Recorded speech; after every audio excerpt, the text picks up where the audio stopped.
Hey, welcome to this week's episode of Founders and Funders Australia. This week I have Mitch from The Essential on the show. Welcome to the show, Mitch. Thank you for having me, Ray. I'm looking forward to it. Nice. So tell us a little bit about what The Essential does, and then we'll dive deeper into your story.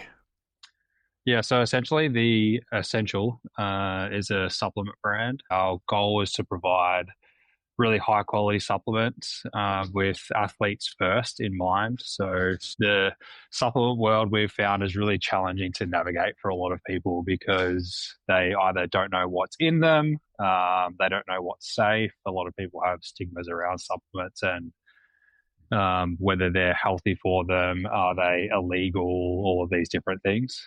So our goal is to really create supplements that have integrity behind them and have a really transparent ingredients list. So pretty much you can look at the back of the ingredients, you know exactly what you're putting into your body. Oh, nice. And so who are you and what makes you an expert in this field?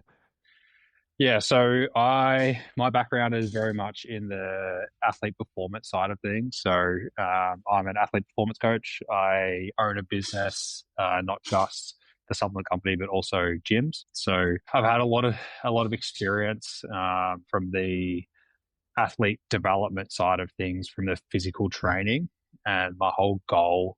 And not just myself, but my business partners' goals are to help build athletes up and take them to the next stages of whatever their career is. So this was just a natural progression to help support that route. Personally, myself, I honestly don't come from a nutrition background, but we have partnered with a high quality sports nutritionist and dietitian to help guide us in all of the decisions around the supplements and what's going into them. Very nice. And where did this all begin? Where did you grow up, and where did this all start? Were you an athlete early on? I was an athlete. Yeah, I think everyone that comes into this industry from a coaching standpoint is an athlete that didn't make it.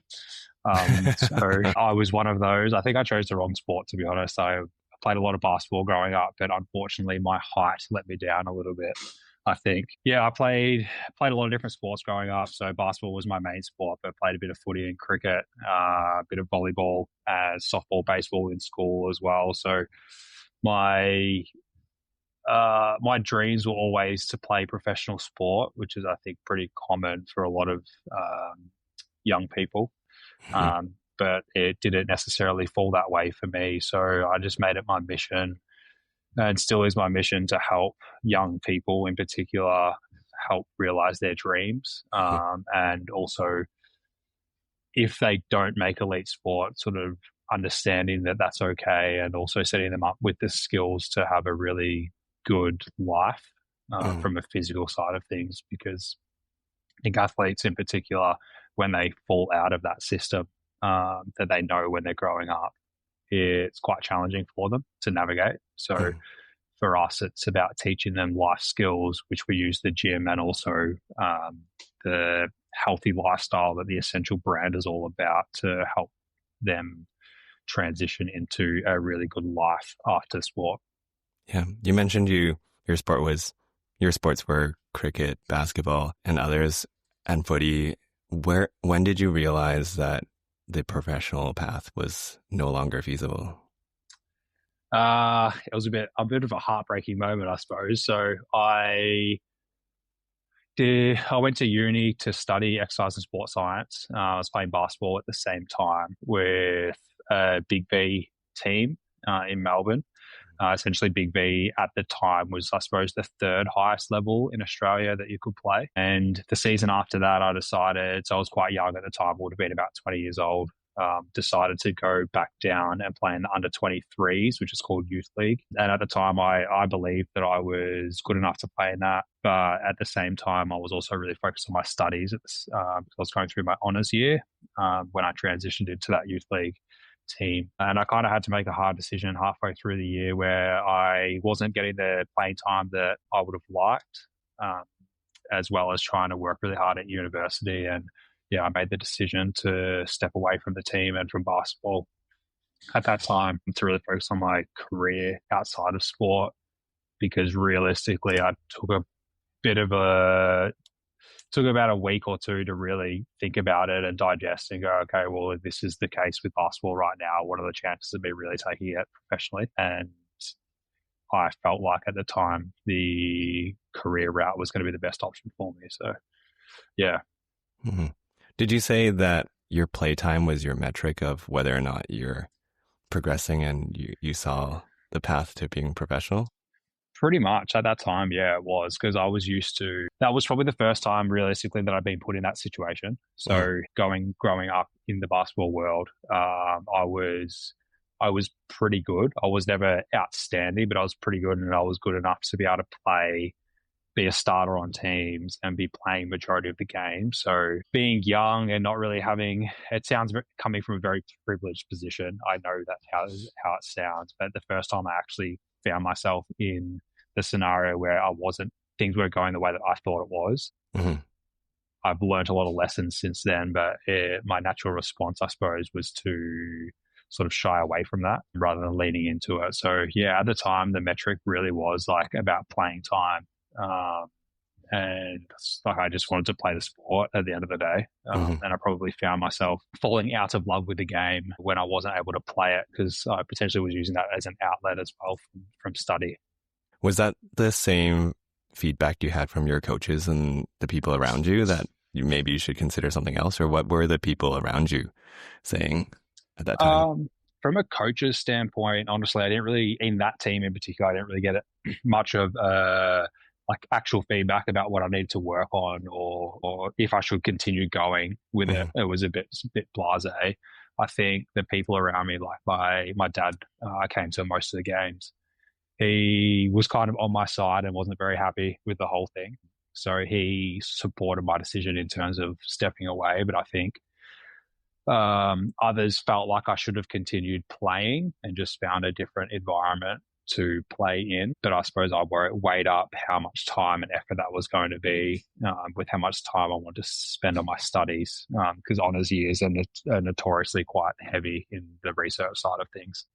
Yeah, and I actually just never went back to basketball, which is a bit of a shame. I do have some regrets about it, even to this day. It's been about 10 years or so, I think, since I played properly like that. So, Mm.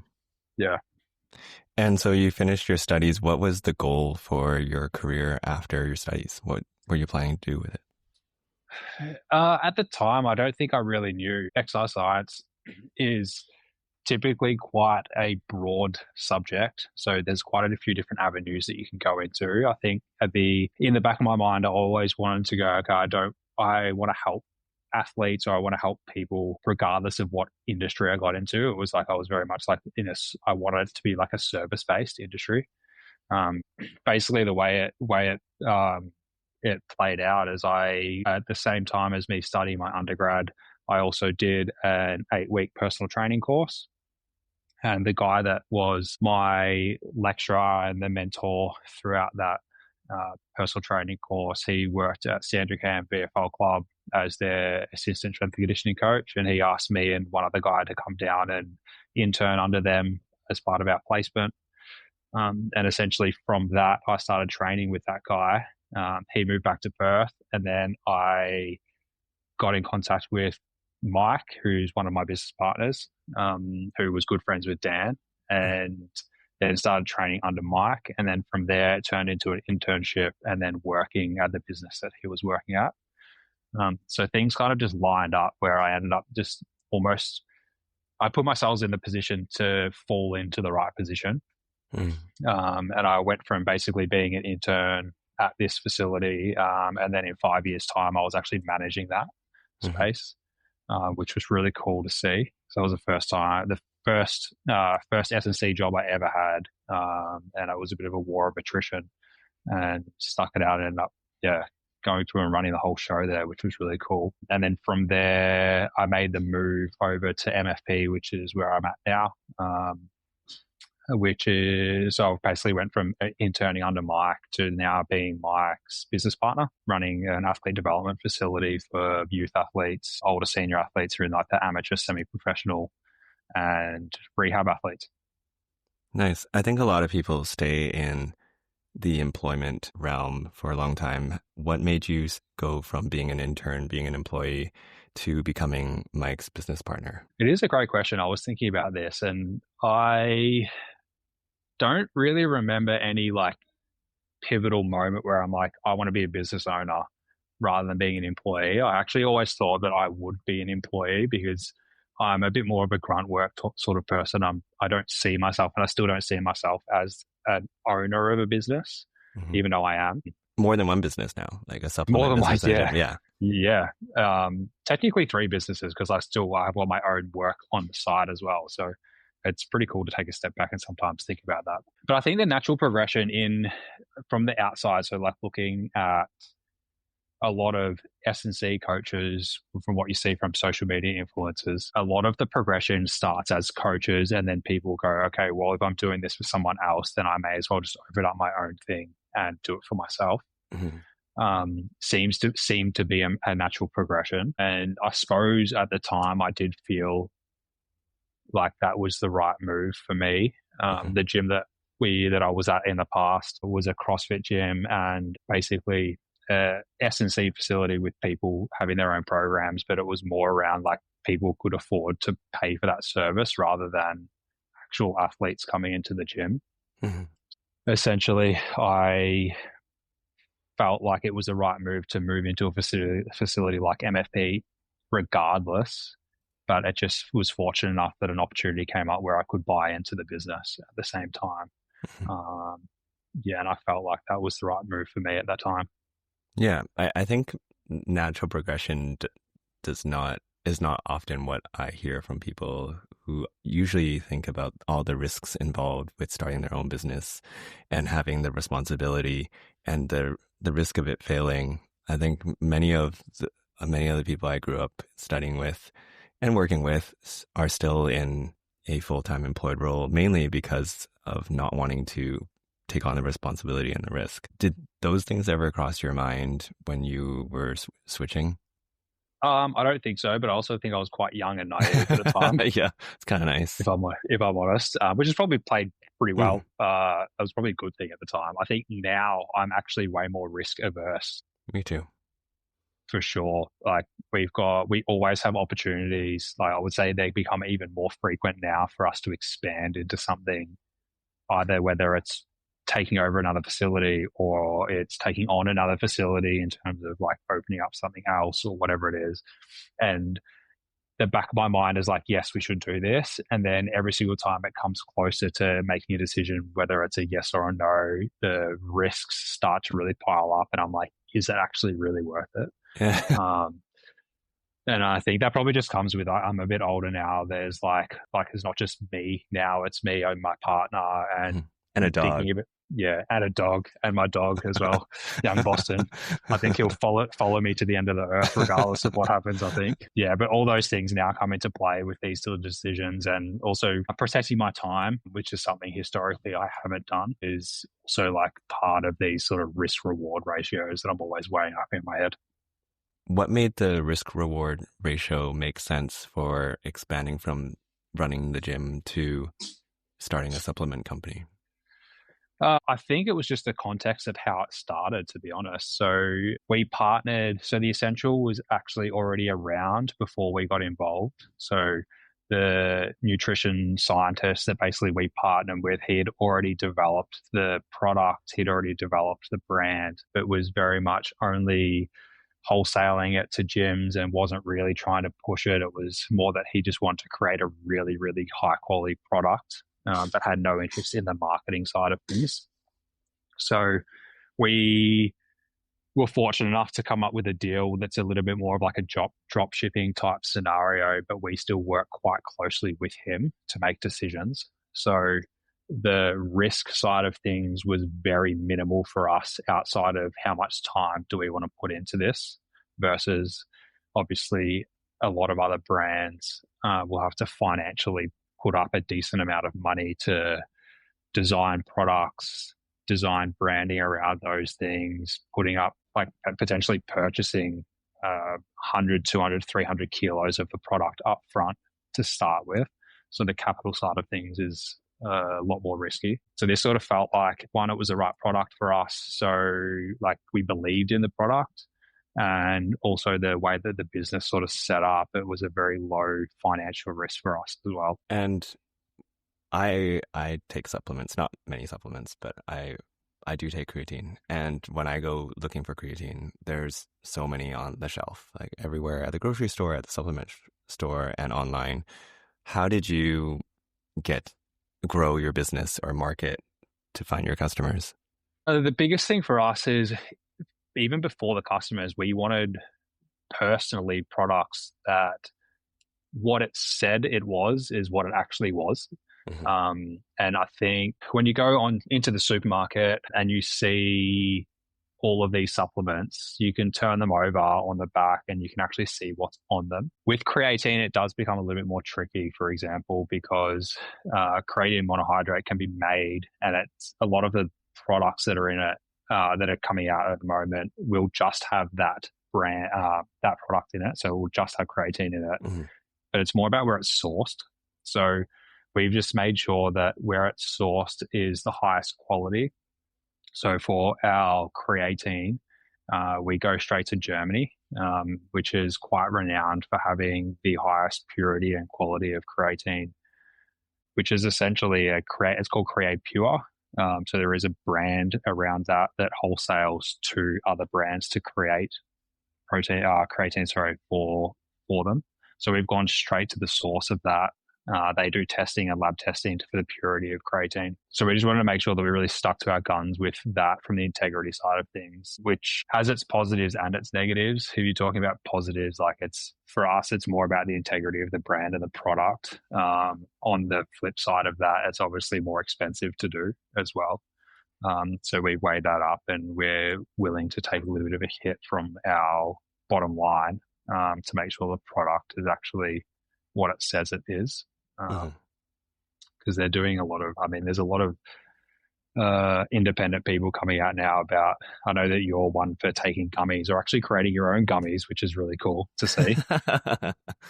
But we spoke about the gummies route, which is quite a new thing, but a very popular thing. But there are quite a few independent people coming out now saying that things like gummies don't actually have the amount of creatine or whatever product it is that it says it does. Yeah, it's difficult to ensure the right amount in each gummy because I think they mix the solution and then they put it into the mold. So how do you make sure it's consistently? Yeah, exactly. And creatine is one of those notorious things that doesn't mix into water very well. So it ended up just like sitting at the bottom. So you just hope, I suppose, that you get the bottom of the barrel with creatine in that way. This is why I no longer put creatine in my yogurt, Mitch, because it's probably sticking to the bottom of my bowl. That's right. So you just have to lick it out on the end of it. Yeah, you just have to clean the bowl completely. It's funny, this week I saw a message come through to me. It's a creatine gummy company asking for people to promote it in exchange for free creatine gummies. Oh, yeah. But I am not a supporter of it. I want to go back to the integrity of the product. And I think sometimes I see that there's an education piece. Like, I don't know how much, me personally, I didn't know about Create Pure before our conversation. Like, how much does the consumer value the purity of these ingredients and like knows the value and is willing to pay for it? Because the thing that bothers me a bit about the supplement industry is that it's not regulated the same way as like prescription medication. So like not all of supplements are quality tested, and yet like when I see people pick things off the shelf, sometimes they're not even looking at the labels, and they're picking products that aren't necessarily being quality assured. Do you see that your customers are becoming more focused on the quality of the ingredients? It's a tough one because the people that come to us are probably looking for that product. And I think it's our job over time to slowly start educating people on the importance of the quality of the product. So it is, I suppose, hard to tell whether the education pieces are working or people are just sourcing or doing their own education outside or have had issues in the past as well with other products. I think it's more prevalent than ever for people to have like gut related issues, even like acne related issues. And sometimes they don't really join the dots initially that it might be what they're like eating or what supplements they're using. So realistically, it's our job to start to like educate people on if it is those things, are they willing to try something else to see if they're getting any other benefits from it, I suppose. Like the biggest thing for us is, I would say we have had one reported case that I know of someone being a bit bloated after having our protein. But at the same time, that person is someone that we know who is also very allergic to a lot of things. So like that is not necessarily like a surprise. So yeah, I mean, it is a tough one, but at the end of the day, like I think it's our job just to keep educating people and sticking to our guns. And if people want to have a high quality product, then they know that it's there. But honestly, there are a lot of people that can't afford it, and they would prefer to go with something that's a little bit cheaper, does have some fillers in there, and that's also okay. They're not going to be the people that are going to buy our product. And I think if we change our product to make sure it suits every single person, then we lose the integrity of what we're doing as well at the same time. Yeah, let's spend some time educating on this episode. Educate me, tell me, what are some of the consequences of choosing creatine or whey protein that you get that's not quality assured or not sourced from a high quality place? Like, what are some of the common side effects that people feel or that you've read up on that happens? Yeah.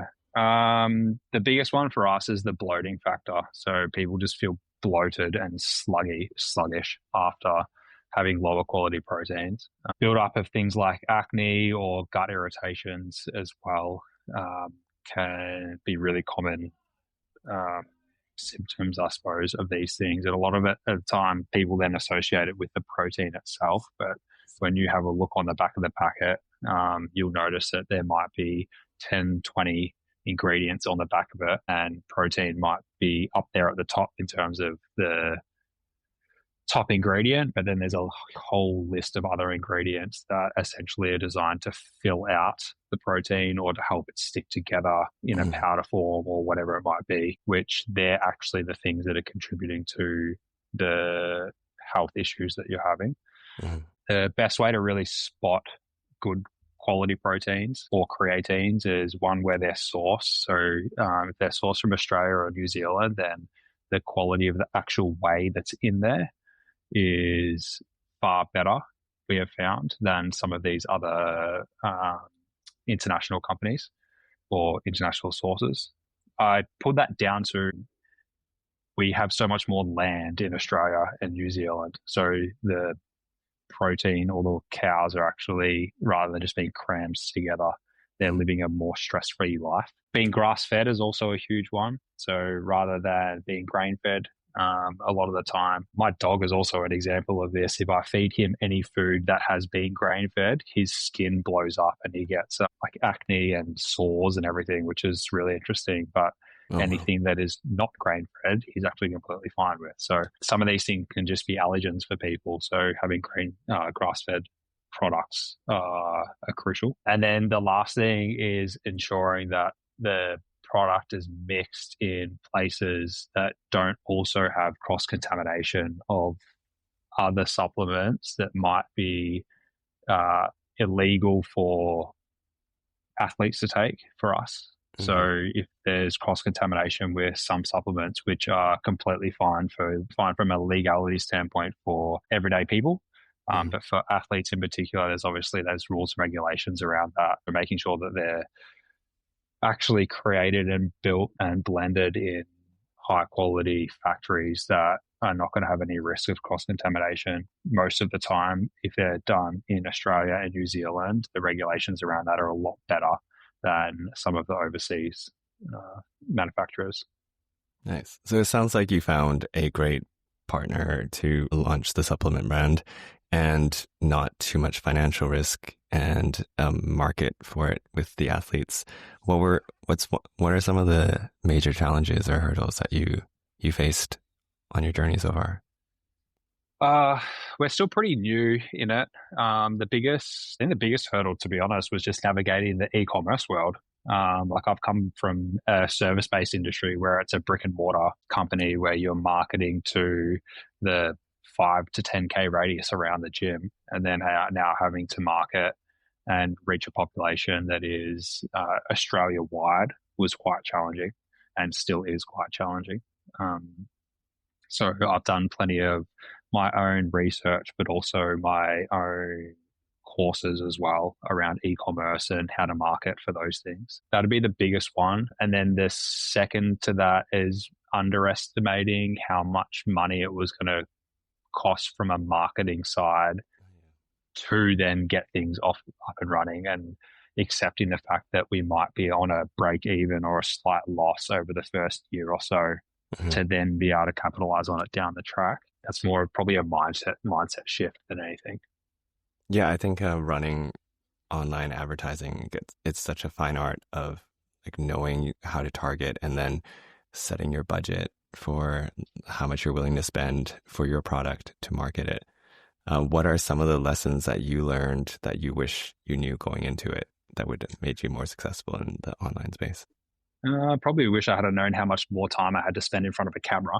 That would have been nice. I was like, oh, I'm going to become, I feel like an I'm influencer? becoming an influencer. I was like, no, I didn't want this at all. But I think we get into this game because how much we believe in the product. But for us, it's like, how do we actually speak in a language that is for our target audience, and really dialing in on what the target audience is, and then making sure that we're trialing like a trial and error process of all of this, all of the content that we're putting in there, and making sure that it's just constantly speaking the language of how our consumers going to speak about our product. Because it can make sense in our head, but at the end of the day, like it might not resonate with our ideal client or our ideal purchaser or customer. So yeah, there's some of the challenges, I suppose. And I think the biggest thing for us though is we've got like a wholehearted belief in the product. And I think if people are getting into the e-commerce world and they don't really truly believe in the product, I think it makes it so much harder, because people see through that a lot as well. And they'll just see it as you just trying to sell them something rather than you going, actually, I've got this really good thing and I just want people to know about it. And I think people have a really good, I don't know if I'm allowed to swear, but like a bullshit detector, I suppose, these days for everything. So, yeah, trying to navigate that a little bit more has been challenging for sure. Well, you believe in the product, and you're in front of the camera. So where are we pushing all this content? Is it you're doing reels? What are you doing to promote the product? Reels, to be honest, like TikTok, I probably should be getting on board with a little bit more, but I don't know. I just can't bring myself to download TikTok onto my phone, to be honest. Yeah, me neither. Paid marketing. Like I have done a course in the background that's all about like e-commerce, and they're very much teaching the skills around content. What content do you need to trial, and how do you need to change things based on the metrics that you're using? So a lot of that's just churning in the background, and then we have found that user-generated content is the best for us. Yeah. So taking screenshots or using stories and reels that other people have made have been huge for us. And then coming up with products like samples as well, so people can try before having to basically invest in a kilo bag of protein that they might end up hating. Yeah, that's a big one. Has been a game changer for us as well. I think that's been probably the biggest thing that we've done, to be honest, is making these little samples and sending them out. We have a really good strike rate with people buying and following up after that. Yeah. How are you finding your UGCs, your user generated content? I know of 2 platforms that finds people. We base it at the moment right now, like we're using just Instagram and just reaching out to people through that. So we haven't necessarily gone on to like hunt and like pay for that. which is really cool at the moment.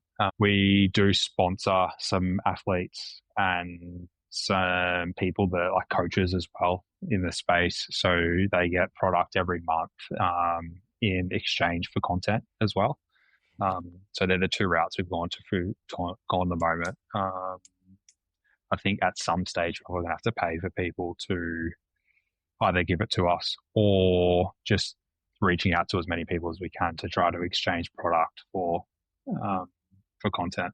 Yeah, I think when you're ready to expand, the one that I was thinking of is The Right Fit, and I see a lot of posts there where it's companies exchanging free product for user-generated content, stories, carousels, posts. And I'm not sure if they charge to post, but I definitely know quite a few people who create user-generated content from it, and they're mainly getting free product, and then you get to get more to collaborate with on your social media. It's good to know. Yeah. Were there any major turning points or moments of doubt in this business or in the gym? I think doubt-wise, yeah, for sure. I think we're, as business owners, entrepreneurs, I think there's a constant roller coaster of highs and lows. For the Essential in particular, there was not too much growth happening, and it felt like we were putting a lot of work into it over the last financial year and seeing like minimal return. Mm-hmm. When we knew that we had a good product, we knew we were getting really good feedback on it, but it was really challenging to break into that market. And we've had multiple discussions whether we just dial back the amount of time that we're spending on it and just let it churn away in the background for the moment, or do we continue to go hard on it? For the gym, the hardest thing that we've had to go through right now is COVID by far. Yeah. Mm-hmm. We did really well at getting out of it, but it was really challenging to navigate that. And even the last 2 years, I would say, with the price hikes in interest rates and mortgages, we saw a big shift in terms of people's spending habits over that time as well, which were quite challenging. And early on, we were quite super busy. We had all of these coaches. We hired a couple of physios to get on board, and it got to a point where we were spending way too much on wages, and we were slowly going into the red for the gym. Mm-hmm. But fortunately enough, we've never really had to make any hard decisions on letting people go. We found that our coaches found other jobs in elite sport full-time, and we used all of those opportunities to restructure the gym and have a look about how we were going to maximize our own time and simplify things at the gym so we didn't have to overhire. And yeah, now we're in a really good spot. And I think with the help of interest rates starting to go down, people are now looking and searching for services again that are going to help their kids in particular reach the next level. Nice. What advice do you have for the next generation of people like you who wanted to be a professional athlete and chose a different path and studied and may want to open a gym or be in the fitness industry? What advice do you have for them? Yeah, I think just getting your hands dirty and actually, if you want to be a coach, you need to put the hours in of coaching. I was coaching for a good 5 or 6 years before I'd made the decision to come over and be a business owner. And I think there are a lot of coaches who choose a business owner route even earlier than what I did, without necessarily having the runs on the board from the coaching side of things. So I think I look back and reflect on what made me stand out to get to where I am now. And realistically, it was doing the grunt work and willing to work 12-hour days every day, except for Sundays, basically. Mm-hmm. And built up a really hard-working reputation for myself, which meant that the opportunities opened up over time for me. So yeah, realistically, the biggest thing in a world where it's probably easier than ever to not be, or try and find ways not to be busy, I think there is definitely something said for like really putting in the hard yards and just putting in the time early on, because it'll pay dividends for you later on down the track in either capital or at least just opening up opportunities and opening up doors for you that what might seem like right place, right time is not actually right place, right time. It's just you've done all of this groundwork and grunt work Mhm. behind you, which ends up looking like a bit of an overnight success. Yeah, I can see that for sure. I think on the other side of it, I see a generation, and I'm older. I see a generation of people who may not want to put in that hard work, and things, especially in social media, look so glamorous, like it happened overnight, and you don't have to put in the hard yards. And so for like people looking for a coach or trainer, like what are the things to look for? Because I don't think my friends, people in my network are screening their trainers or coaches like a real interview. So what are some of the things that you think people should look for when they're finding their coach? I think if you are interested in like training with someone face to face, Yeah. make sure if they're blowing up on social media, make sure that they're actually like in a gym training people at the same time. So if you're looking to train with them face to face, make sure what they're doing on social media is also backed up by the amount of hours they're on the gym floor coaching people, because nothing will replace that. That'd be the biggest one, to be honest. Like in the, I just see sitting back, because when I was coaching, when I was starting, social media was starting, but it wasn't really that big. Mhm. So we didn't really have the platforms back then to having posts and TikToks and all of these things every single day. We just coached essentially. And I find it, for me, it is a bit of a red flag when I'm seeing people posting content on a daily basis and Mhm. their reels and stories of everything that they're doing. And realistically, at the end of the day, I just feel like I'm too busy coaching to be able to do To those make that things. much content. Yeah, and edit it Exactly and right. publish it. Yeah. Exactly. So like I'm like, if these people have got so much time to do all of these things, are they actually coaching a lot of people? I don't know. Mhm. Like then maybe they are. Maybe they're just Maybe they superhuman have a and they team can do these following things. them. Yeah. Yeah, exactly right. So it's not that it's not possible, but I've just found there's a bit of a correlation with how much social media content's going out there and how many hours of actual coaching are happening on a daily basis. What about credentials? I think credentials get you into places, but Mhm. it's what you're doing on a daily basis that's going to make you excel. Like I've got my master's in strength and conditioning. Everyone that coaches for us either has a master's or at least a bachelor's at uni, and essentially we look at that and go as how much dedication are you spending to learning the craft that you want to go into. However, it's not the be all and end all.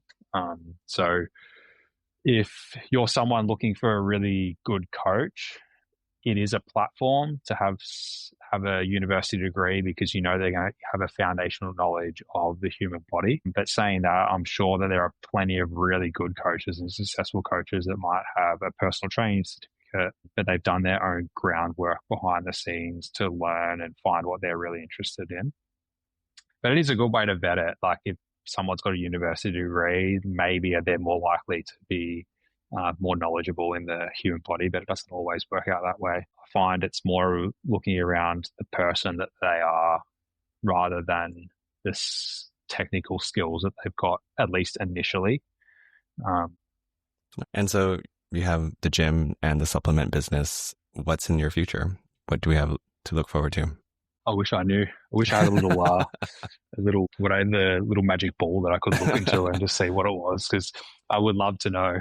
I'm very, very much a certainty person, so if things are unknown, I get a bit freaked out. But I would say, for us as a gym, the next steps will be to build the gym up. We've got like a goal to have at least sort of 200 members in the gym. So we're about 75% of the way there now, with this summer becoming the biggest summer, prediction wise, based on what's happening right now, is going to be the biggest summer that we've ever had of Mhm. athletes training here. And I know that I want to have a second facility. Mhm. I basically want to service as many athletes as I can to help as many people as I can. I'm just trying to navigate and figure out how I can do that with only 24 hours in a day at the moment, as well as trying to run a supplement company as well at the same time. So I will get there for sure. But yeah, in the future, we will definitely have more than one gym. And with the essential, that will grow as much as we are willing to put the time and the effort into it. Because we do have a great product. People know that we've got a great product. We just need to push it out to more people and educate more people on why the quality is better than the cheap products. And with the scaling of your business and businesses, how do you see technology helping you do this? Like, I ask this because I see in my feed a lot of online trainers, but also like in the work of running a business with AI agents, using more AI to help you, since there's only 24 hours and you're sleeping for hopefully 7 to 8 hours of it. What changes have you noticed in the last couple of years with the surgence of AI tools? Yeah, I mean, AI has been one of my best friends in the last couple of years from a marketing perspective. But I see that I'm playing around with I know they've got ChatGPT 5 now with the agents built in as well. So I'm playing around with that of accessing our back end system from a membership and a CRM standpoint of actually taking control of those platforms and helping me with reports and helping me with building out workflows of emails and all of that sort of thing. So I see for us, it'll be more the marketing side from the emails and the reporting side, I think. I'm hesitant to let them take control of the programming side of things yet from actually training programs, because I think that'll be very generic to start with. But I think they're going to be, I was torn when they first came out, to be honest, because I was like, I don't really want this. It's going to take the human feel out of it and everything. But they're just getting so much better so quickly that I feel like if we don't allow them to help us, we will get left behind, is my thought behind it. But I just need to keep learning it and developing these agents, I suppose, and having a bit of trial error moment of what's going to work and what's not going to work. Yeah, because I mean, when I'm training, I'm logging all the weights and the reps I'm doing since I started. And it's really difficult when you have 200 athletes to look at their historicals and then think about the program, and then also maybe give feedback on whether or not they're pushing themselves hard enough or the program should change. And I think that would be really valuable to use all that data that's being collected. Yeah, there's so in our training app, there'd be so much data in there that can be pulled out. But again, doing that manually is just going to take so much time. So yeah, I would be really keen to see what it can do now. But I think eventually these training programs or the training apps are going to embed AI into their programs if they're not already, which I think will be a bit of a game changer, to be honest. Not really sure exactly what they're going to do with it yet, but I think it'll make our lives a lot easier to be able to program for the masses, for sure. Very good. Those are all my questions for you, Mitch. For our listeners, where can they find more about the gym and your products? Yeah, the gym is called Melbourne Fitness and Performance. So you can follow us on Instagram. That's where we're the most active. The Essential AU is our supplement brand. Again, Instagram, or you can check out all of our products. Currently, we have a whey protein in chocolate and vanilla and a creatine. Check us out online through our website. And if you're looking to make a switch with a brand that you already are using or try something different, then we have sample packs available for both flavors of our protein. Nice. Thank you very much, Mitch, for your time. Thanks, Ray. I appreciate it.